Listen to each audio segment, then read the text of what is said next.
Assalamualaikum warahmatullahi wabarakatuh. Perkenalkan, nama saya Rahmawati Oktaviani dari kelas 4 PJJC Program Studi Perancangan Jalan dan Jembatan Politeknik Negeri Sriwijaya. Di sini saya akan menjelaskan materi tentang konstelasi Galileo. Baik, sebelumnya apa itu Galileo? Galileo adalah suatu sistem satelit navigasi milik Eropa yang menyediakan layanan pemosisian global yang sangat akurat dan terjamin di bawah kendali sipil. Ruang konstelasi Galileo itu terdiri dari 30 satelit yang ditempatkan di MEO atau Medium Earth Orbit, dengan 10 satelit yang ditempatkan di 3 bidang orbital pada kemiringan nominal 56 derajat yang didistribusikan secara merata di sekitar khatulistiwa terpisah 45 derajat. Konstelasi yang aktif terdiri dari 27 satelit dengan masing-masing pesawat berisi satelit cadangan yang dapat dipindahkan untuk menggantikan setiap satelit yang gagal di dalam pesawat yang sama, sehingga mengurangi dampak kegagalan terhadap kualitas layanan. Semua satelit identik dalam hal desain, kemampuan kinerja, dan beban bahan bakar. Setiap satelit akan menyiarkan sinyal waktu navigasi bersama dengan data navigasi yang menyediakan data koreksi jam dan empiris yang penting untuk navigasi. Ketinggian orbit adalah 23.222 km dengan jari-jari orbital 29.994 km, menghasilkan orbit cicak berulang sehubungan orientasi bumi yang berulang setelah 10 hari, di mana setiap satelit telah menyelesaikan 17 putaran. Pada gambar berikut ini, apa yang membuat konstelasi Galileo berbeda dengan konstelasi lainnya? Galileo merupakan sistem tercanggih Eropa yang memberikan akurasi tertinggi, pemosisian global yang terjamin, dan waktu yang sangat tepat setelah digunakan sepenuhnya. Stasiun sensor dan pusat kendali di seluruh dunia Galileo adalah otonom, tetapi juga dapat dioperasikan dengan sistem navigasi satelit yang ada dan masih banyak lagi. Perangkat menggabungkan 2 atau 3 konstelasi untuk meningkatkan akurasi dan keandalan, sementara itu dapat bekerja dengan sistem lain. Itulah yang membuat konstelasi Galileo berbeda dengan konstelasi lainnya. Baik, yang pertama ada fitur konstelasi. Satelit cadangan di setiap bidang orbit memastikan bahwa jika terjadi kegagalan, konstelasi dapat diperbaiki dengan cepat dengan menggerakkan cadangan untuk mengganti satelit yang gagal. Ini bisa dilakukan dalam hitungan hari daripada menunggu peluncuran baru yang bisa memakan waktu berbulan-bulan. Konstelasi ini juga memberikan geometri lokal yang baik dengan dilusi vertikal khas presisi atau VDOP 2,3 dan dilusi horizontal presisi atau HDOP sekitar 1,3.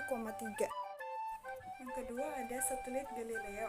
Konstelasi satelit Galileo telah dioptimalkan dengan spesifikasi konstelasi nominal sebagai berikut. Yang pertama ada orbit melingkar dengan ketinggian 23.222 km. Yang kedua ada kemiringan orbit 56 derajat. Yang ketiga ada 3 bidang orbit yang sama. Yang keempat ada 8 satelit operasional dengan jarak yang sama di setiap pesawat. Yang terakhir ada 2 cadangan satelit juga mentransmisikan di setiap masing-masing pesawat. Setiap satelit Galileo adalah satelit kelas 700 kg bertentangan dengan semua peralatan yang diperlukan untuk melakukan tugas navigasi dan pengaturan waktunya selama umur desain 12 tahun. Ketiga ada komponen Galileo. Dalam gambar berikut merupakan komponen eksternal utama. Satelit Galileo mencakup 2 payload navigasi dan payload pencarian dan penyelamatan. Fungsi utamanya adalah pertama ada penyediaan sinyal timing on board. Yang kedua ada koreksi kesalahan pengkodean pesan navigasi. Yang ketiga ada pembuatan kode jarak. Yang keempat ada enkripsi kode jarak seperti yang diperlukan, dan masih banyak lagi. Pengaturan waktu disediakan oleh jam on-board berpresisi tinggi diimplementasikan sebagai 2 pasang per satelit. Masing-masing pasangan termasuk 2 teknologi yang berbeda. Keduanya dioperasikan secara bersamaan, kapan saja, dan hanya satu dari setiap jenis yang beroperasi. Dalam kondisi normal, jam master operasi menghasilkan frekuensi referensi dari mana sinyal navigasi itu dihasilkan. Namun, jika jam maser gagal, jam rubidium yang beroperasi akan mengambil alih secara instan dan 2 jam cadangan akan mulai. Jika masalah dengan jam maser yang gagal, jam maser kedua akan mengambil alih dari jam rubidium setelah beberapa hari ketika jam sebelumnya beroperasi. Jam rubidium kemudian akan siaga atau cadangan lagi. Dengan cara ini memiliki 4 jam pesawat ruang angkasa Galileo dijamin untuk menghasilkan sinyal navigasi setiap saat. Dan yang terakhir ada nama satelit dan peluncurannya. Segmen ruang angkasa Galileo terdiri dari 30 satelit medium Earth orbit atau MEO yang terdiri dari 3 suku cadang. Dalam konstelasi Walker, setiap satelit menyiarkan sinyal waktu yang tepat, empemeris, dan data lainnya. Gambar tersebut menunjukkan kesan seorang seniman tentang pesawat ruang angkasa Galileo di orbit dengan susunan surya.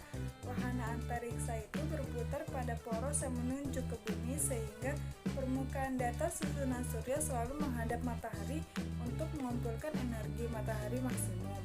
Antena ditampilkan di bagian bawah tubuh dalam gambar selalu mengarah ke bumi. Badan pesawat ruang angkasa akan berukuran 2,7 meter dikali 1,1 meter kali 1,2 meter dan rentang area surya 13 meter. Sekian materi yang dapat saya sampaikan. Terima kasih atas perhatiannya. Kurang lebihnya mohon maaf. Wassalamualaikum warahmatullahi wabarakatuh.